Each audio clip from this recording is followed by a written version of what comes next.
बेटा जी, अरे ओ बाबूजी, किस्मत की हवा कभी नरम कभी गरम। फिल्मी पर्दे पर ये गीत गुनगुनाने वाले शख्स के साथ भी किस्मत ने वाकई गजब खेल खेला। क्या दिखता है? ये मेरी बहन है। अरे तेरी बहन है इसलिए तो देख रहा हूँ। टीवी कौन? जिसने कभी शून्य से शिखर तक का सफर तय किया और फिर सफलता के शिखर से ऐसा लुढ़का कि शून्य पर पहुंचकर सब कुछ हार बैठा। है प्यार तेरा फर्ज, जाओ बोलो या ना बोलो, ये आपकी है मर्जी। उनकी जिंदगी का सच यही है और उनके सफर में सबक कई हैं।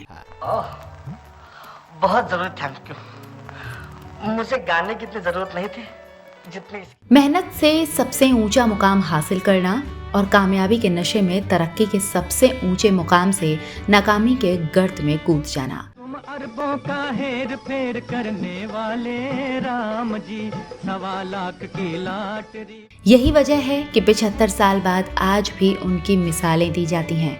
कहा जाता है कि ईश्वर कभी किसी को हिंदी सिनेमा का भगवान मत बनाना। भोली सूरत दिल के खोटे, नाम बड़े और दर्शन छोटे। अगर आप कंफ्यूज हो रहे हो तो मैं बता दूं, हम ऊपर वाले भगवान की बात नहीं कर रहे, बल्कि फिल्म इंडस्ट्री के भगवान दादा की बात कर रहे हैं। अब मैं बहुत जल्दी अपने समय का बड़ा आदमी, यानी हिंदी में कलाकार, उर्दू में अदाकार, अंग्रेजी में। जी हाँ, वही भगवान दादा जो मशहूर प्रोड्यूसर, डायरेक्टर और एक्टर रहे।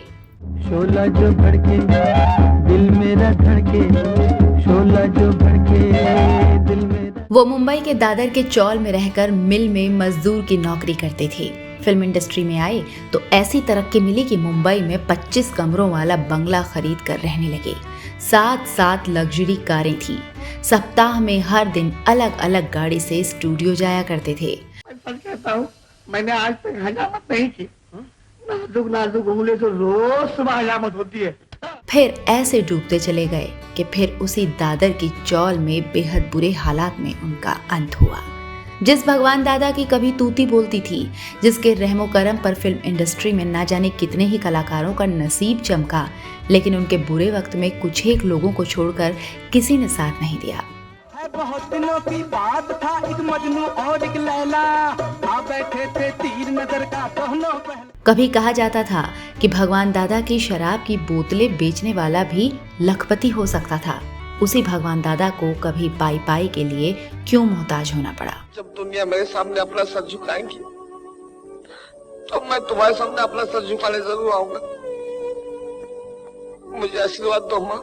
इस पेशकश में जानेंगे कि भगवान दादा को क्यों कहा जाता है भारत का पहला एक्शन हीरो और भगवान दादा की किस गलती के चलते ललिता पवार की एक आंख हमेशा के लिए खराब हो गई।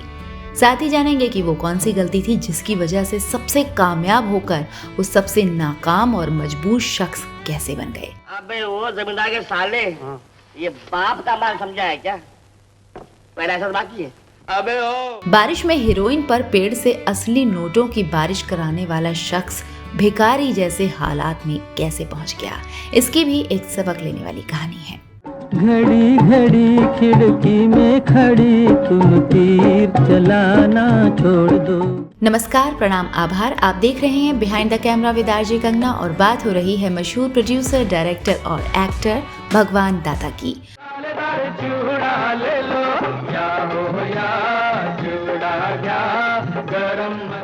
वो फिल्मों में कैसे आए, इस पर बात करने से पहले नजर डालते हैं उनके शुरुआती जीवन पर। मेरे दिल की घड़ी कर टिक टिक टिक 2 बजे रात के 12। 1 अगस्त सन 1913 को भगवान दादा का जन्म महाराष्ट्र के अमरावती में हुआ था। इनका पूरा नाम था भगवान आभाजी पालव। इनके पिता एक टेक्सटाइल मिल में वर्कर थे। परिवार संग भगवान दादा के पिता मुंबई के दादर स्थित एक चौल में रहते थे। कम उम्र से ही भगवान दादा को फिल्मों से लगाव होने लगा था, जो कब जुनून बन गया उन्हें पता ही नहीं चला। भगवान दादा 4th क्लास में ही थे जब इन्होंने पढ़ाई छोड़ दी और मुंबई के कपड़ा मिल में मजदूरी करना शुरू कर दिया। अब तक इन्होंने फिल्मों में काम करने का ख्वाब देखना शुरू कर दिया था। ये वो दौर था जब भारत में मूक फिल्में बनती थीं। किसी तरह भगवान दादा को मूक फिल्मों में असिस्टेंट के तौर पर काम करने का मौका मिल गया। बस फिर क्या था, आगे चलकर एक्टर बनने का ख्वाब भी पूरा हो गया। आप इन तो कहा था कि जरा टिप टॉप बन के आना। मैंने 50 दुकानें देखी, लेकिन कम ही लोग इस बात से वाकिफ हैं कि भगवान दादा को पहलवानी का बड़ा शौक था। वो खुद भी पहलवानी किया करते थे और इसके मुकाबलों में बड़ी दिलचस्पी रखते थे। उनके इसी शौक ने उन्हें पहली दफा फिल्म क्रिमिनल में एक्टिंग करने का मौका दिलाया था। लाल लाल साड़ी, बालों में गजरा, आंखों में कजरा, अगर ऐसे में अगर तुम भाग जाओगी तो कयामत आ जाएगी। भगवान दादा ही हिंदी फिल्मों के पहले एक्शन हीरो भी थे। फिल्मों में मुक्कों से लड़ाई वाले दृश्यों की शुरुआत उन्होंने ही की थी। भगवान दादा उस जमाने के हॉलीवुड स्टार डगलस फेयरबैंक्स के बहुत बड़े फैन थे। उन्हीं से प्रभावित होकर वो अपने सभी स्टंट्स खुद परफॉर्म किया करते थे। भगवान दादा के स्टंट्स इतने रियल होते थे कि राज कपूर तो उन्हें देसी डगलस कहकर पुकारा करते थे। अपनी लगन से जल्दी ही भगवान दादा उस जमाने के फिल्म इंडस्ट्री का एक बड़ा नाम बन गए।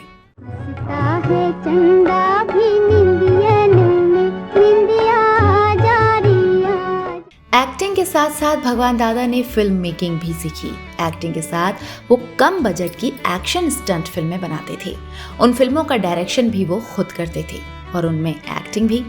उस दौर में उनकी एक फिल्म करीब 65,000 के आसपास के बजट में बनकर तैयार हो जाया करती थी। उन्होंने 1938 में चंद्रराव कदम के साथ अपनी पहली फिल्म बहादुर किसान का सह निर्देशन किया। 1938 से 1949 तक उन्होंने कम बजट की स्टंट और एक्शन फिल्मों की एक सीरीज का निर्देशन किया जो श्रमिक वर्ग के बीच बहुत लोकप्रिय होती थी। इन फिल्मों में भगवान दादा आमतौर पर एक हंसाने वाले, एक भोले भाले किरदार में होते थे। नाना जान, अब मेरी सुनो, मैं भी कुछ कुछ मोहब्बत करने लगा हूँ। इस बीच उन्होंने जो अहम फिल्म बनाई उसमें 1941 में बनी एक तमिल फिल्म वाना मोहिनी शामिल है। आपको जानकर हैरानी होगी कि ये पहली भारतीय फिल्म थी जिसमें लीड रोल में कोई इंसान नहीं बल्कि चंदू नाम का एक हाथी था। फिल्म की हीरोइन थी श्रीलंकाई अभिनेत्री के थवमनी देवी। ये एक सफल फिल्म थी और इस फिल्म के बाद थवमनी देवी का फिल्मी करियर बहुत ऊंचाइयों पर पहुंचा था। अब मैंने कसम खाई है, अगर आप लोग इनके साथ नाचेंगे तो मैं आपको 10 दिनार दूंगा। अपनी फिल्मों के निर्माण के लिए भगवान दादा ने एक अच्छी कोर टीम बनाई जिसमें उनके दोस्त और संगीतकार सी रामचंद्र, राइटर पी.एल. संतोषी, गीतकार राजेंद्र कृष्ण, कॉमेडियन ओम प्रकाश जैसे मस्त मौला लोग शामिल थे। 1940 के दशक में ये लोग ऐसी धमाल लाइफ जीते थे कि उसके कई किस्से बड़े मशहूर हैं। कभी काली रतियां, कभी दिन सुहाने। वक्त बदला और बोलती फिल्मों का दौर शुरू हुआ। भगवान दादा ने भी 1942 में अपनी पहली बोलती फिल्म हिम्मते मर्दा बनाई। दिग्गज वैम्प ललिता पवार इस फिल्म में लीड हीरोइन थी। इसके एक सीन में भगवान दादा को ललिता पवार को थप्पड़ मारना था, लेकिन गलती से उन्होंने ललिता पवार के बाएं गाल पर इतनी जोर से थप्पड़ मार दिया कि वो बुरी तरह चोटिल हो गई। ललिता पवार को अस्पताल में भर्ती कराना पड़ा। उनका चेहरा पैरालाइज हो गया, बाएं आंख की एक नस फट गई और 3 साल तक इलाज कराने के बाद भी उनकी वो आंख कभी ठीक न हो सकी। भगवान दादा को उम्र भर इस घटना का अफसोस रहा। हालांकि ललिता पवार जरूर मजाक में ये कहती थी कि भगवान दादा की वजह से वो इतनी मशहूर वैम्प बनी। लक्ष्मी होती तो कंगाल के घर क्यों आती? वो लक्ष्मी कुछ नहीं, चुड़ैल है चुड़ैल। ये भगवान दादा ही थे जिन्होंने भारत की पहली हॉरर फिल्म बनाई थी जिसका नाम था भेदी बंगला। इसी फिल्म के बाद राज कपूर से भगवान दादा की दोस्ती हो गई थी और फिर राज कपूर ने ही उन्हें सलाह दी थी कि एक्शन और हॉरर फिल्में बहुत हो गईं, अब आपको किसी सामाजिक मुद्दे पर फिल्म बनानी चाहिए।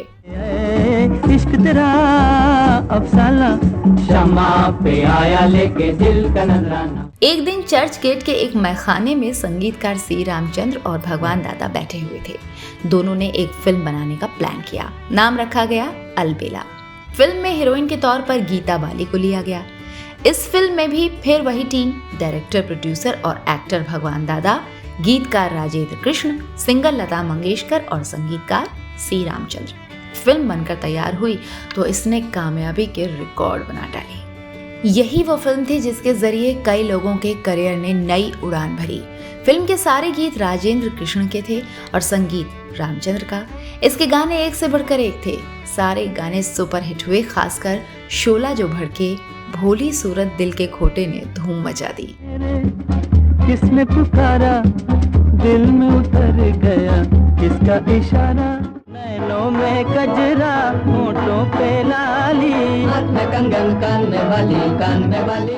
राज कपूर की सलाह पर बनी इस फिल्म ने भगवान दादा की किस्मत पलट दी। उन पर दौलत की बरसात हो गई। दादर की चौल से निकलकर उन्होंने अपने परिवार के लिए मुंबई के चैम्बूर में एक 25 कमरों वाला बंगला खरीद लिया। हर दिन इस्तेमाल करने के लिए 7 अलग अलग कारें खरीद ली। भगवान दादा का रहन सहन एकदम से शाही हो गया। ये वो है ना, वो अपना ये क्या बदतमीजी। लोग उन्हें देखकर हैरान हो जाते थे। भगवान दादा को शेवर्ले कारों से इतना ज्यादा प्यार था कि न सिर्फ कारों के उनके बेड़े में 2 शेवर्ले कारें थीं, बल्कि शेवर्ले नाम की एक फिल्म में तो उन्होंने काम भी किया था। चैम्बूर में ही इन्होंने आशा स्टूडियोज के नाम से अपना खुद का एक फिल्म स्टूडियो भी शुरू किया था। अब भगवान दादा इंडस्ट्री के सबसे बड़े और अमीर लोगों में शुमार हो गए। ये वो वक्त था जब भगवान दादा का मानो इंडस्ट्री में सिक्का चलता हो। उन्होंने तमाम लोगों के करियर बनाने में मदद की, चाहे सी रामचंद्र हों, राजेंद्र कृष्ण हों या लता मंगेशकर। बड़े गीतकार रहे आनंद बख्शी को भी पहला मौका भगवान दादा ने दिया था। वहीं हेमंत कुमार को भी उनके करियर की पहली बड़ी फिल्म नागिन भगवान दादा ने ही दिलाई थी। ऐसे तमाम लोगों को उन्होंने अपनी फिल्मों में काम दिया और उनको स्थापित करने में मदद की। लेकिन उनका जब बुरा वक्त आया तो ज्यादातर लोगों ने साथ छोड़ दिया था। और याद किसी की आए, जिया भर आए तो समझो प्यार हो गया। अचानक मिली इस सफलता को भगवान दादा संभाल नहीं सके। अपनी लग्जरी लाइफ पर उन्होंने बेशुमार पैसा बहाया। जुए और शराब में बहुत पैसा उड़ाने लगे थे। मित्र मंडली रोज शाम को जाम लड़ाने बैठती, जिस पर पानी की तरह पैसा बहता। इनके कुछ दोस्त तो कहा भी करते थे कि अगर कोई भगवान दादा की शराब की बोतलें बेच दे तो वो भी लखपति हो सकता है।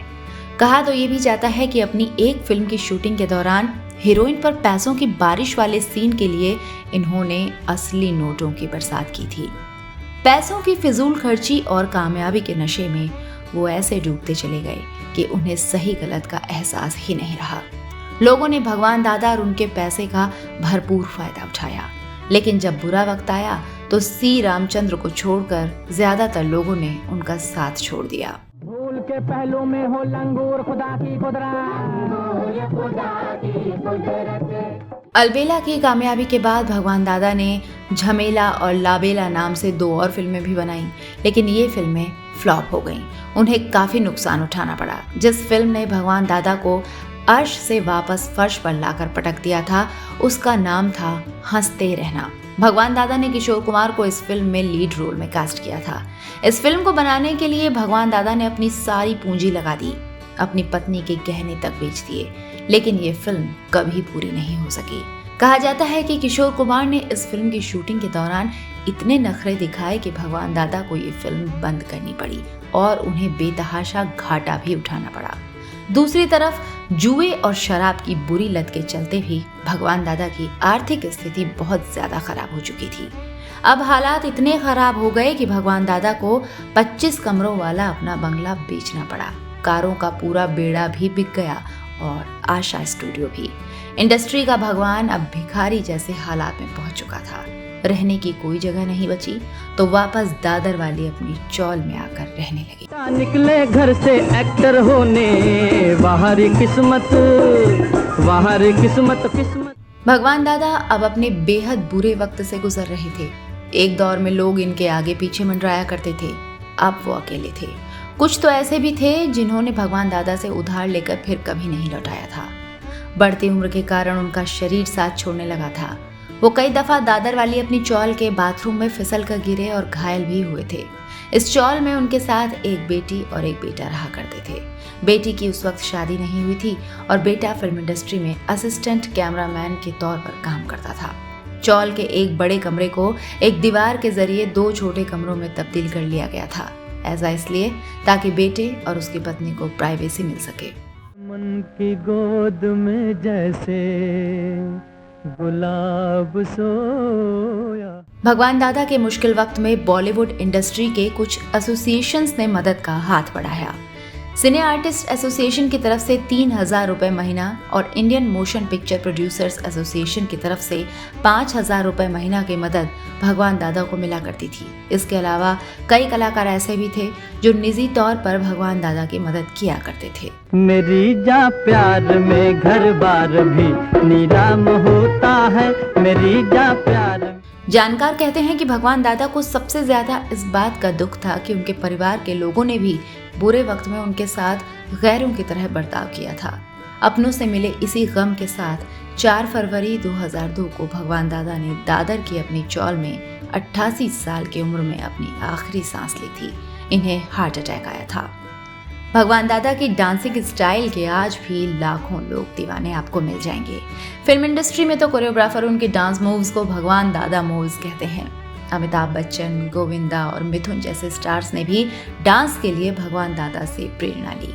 ऋषि कपूर को खुद भगवान दादा ने अपने स्टेप्स सिखाए थे। एक फिल्म की शूटिंग के दौरान जब इन्हें एक्स्ट्रा डांसर्स नहीं मिले तो इन्होंने फिल्म में फाइट सीन्स करने आए फाइटर्स को ही नचा दिया।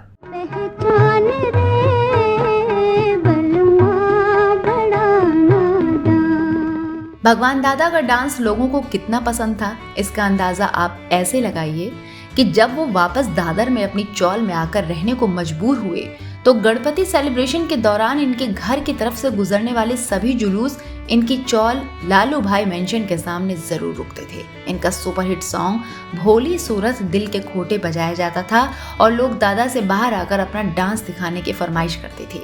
वो भी लोगों को कभी निराश नहीं करते और बाहर आकर अपने सिग्नेचर स्टाइल में डांस जरूर करते थे।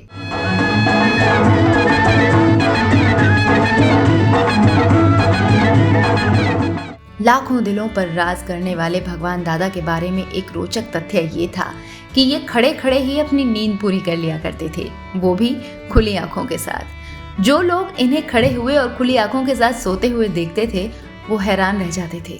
चुपके से नैनन की बगियन में निंदिया जा रही। भगवान दादा न सिर्फ एक बहुत शानदार कलाकार थे बल्कि एक बहुत ही प्यारे इंसान भी थे। 1947 में जब भारत के विभाजन के दौरान दंगे हो रहे थे तो उन्होंने मुंबई के भिंडी बाजार में रहने वाले मुस्लिम कलाकारों और टेक्नीशियंस की जान बचाने के लिए छिपने की जगह दी थी। किस उम्मीद पर ढूंढने आए हो? शरीफों के घर में पैदा होकर तुम्हें डाकू का धंधा सीखा है, शर्म नहीं आई तुम्हें? 2016 में भगवान दादा को याद करते हुए इनके जीवन पर एक फिल्म बनाई गई थी जिसका नाम था एक अलविदा। भगवान दादा को इस दुनिया से गए अब कई साल हो चुके हैं, लेकिन आज भी लोग उनके डांसिंग स्टाइल और उनकी अदाकारी के कायल हैं और शायद हमेशा ही रहेंगे। भगवान दादा को श्रद्धा सुमन अर्पित करते हुए चैनल सब्सक्राइब करने की गुजारिश के साथ आपसे विदा लेती हूँ। नमस्कार।